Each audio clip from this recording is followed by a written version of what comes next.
जय गुरु जी, शुक्राना गुरु जी। सारी संगत को जय गुरु जी।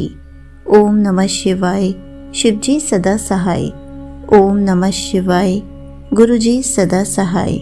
शिव पुराण श्री उमा संहिता का 45वां अध्याय, मधु कैटभ वध एवं महाकाली वर्णन। सूत जी बोले, हे मुनिवर, अब मैं आपको जगत जननी माता उमा के विषय में बताता हूँ। सवारोचिष नामक मनवंतर में विरथ नाम के एक राजा हुए हैं। उनका सूरथ नामक पुत्र बहुत वीर और पराक्रमी था। वह महादानी भी था। वह देवराज इंद्र के समान पराक्रमी था। उसके राज्य में प्रजा बहुत सुखी थी। एक बार उस पर 9 राजाओं ने एक साथ आक्रमण कर दिया। युद्ध में उसे हराकर उसके राज्य पर अपना कब्जा कर लिया।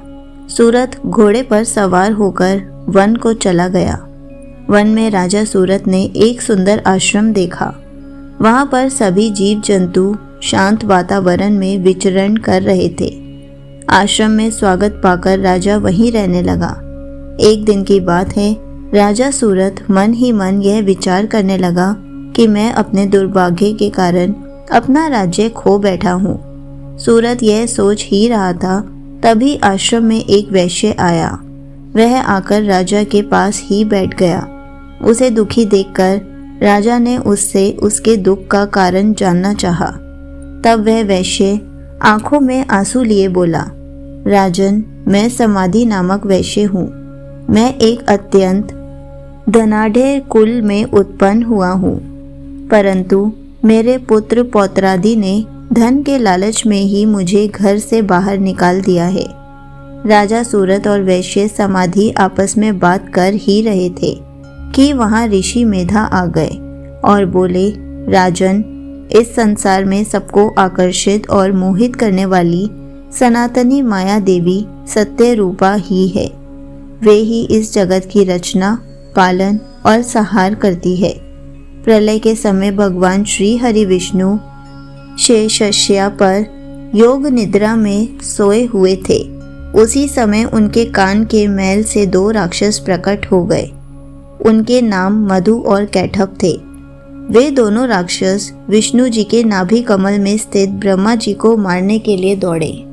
उन महादैत्यों को इस प्रकार अपनी ओर आता देखकर ब्रह्मा जी महामाया देवी परमेश्वरी का ध्यान करके उनकी स्तुति करने लगे। वे बोले, हे महामाया, हे शरणागतों की रक्षा करने वाली देवी, इन महादैत्यों से मेरी रक्षा कीजिए। मैं आपको बारंबार प्रणाम करता हूँ। आप मधु कैटभ दोनों दैत्यों को मोहित करें और नारायण श्री हरि विष्णु को जगाकर मेरी रक्षा करें। इस प्रकार ब्रह्मा जी की स्तुति एवं प्रार्थना सुनकर महामाया देवी फाल्गुन माह की शुक्ल पक्ष की द्वादशी को प्रकट होकर संसार में महाकाली नाम से जग प्रसिद्ध हुई। तभी देवी ने ब्रह्मा जी को प्राण रक्षा का आश्वासन दिया। योग माया के रूप में वे विष्णु जी के नेत्रों से बाहर आई तो विष्णु जी जाग गए। उन दैत्यों को देखकर क्रोधित श्री हरि उन्हें मारने दौड़े। तब वे बोले, हमारा वध आप वहीं पर कर पाएंगे जहां पृथ्वी पर जल नहीं हो। तब भगवान विष्णु ने मधु और कैटभ नामक दोनों महादैत्यों को अपनी जंघाओं पर लिटाकर अपने सुदर्शन चक्र से उनका सिर काटकर ब्रह्मा जी की रक्षा की। संगत जी, यहीं पर शिव पुराण श्री उमा संहिता का 45वां अध्याय समाप्त होता है। जय गुरु जी, शुक्राना गुरु जी।